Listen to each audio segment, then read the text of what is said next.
یه خبری به شما بدم. امشب روزه حضرت آقا تشریف آوردن تو روزه.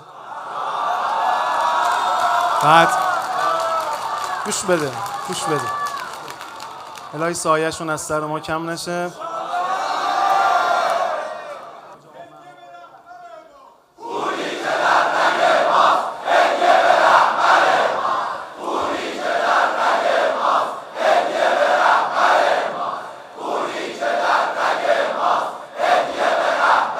باریکالله. اینجا حسن حسینی امام شد، دیگه.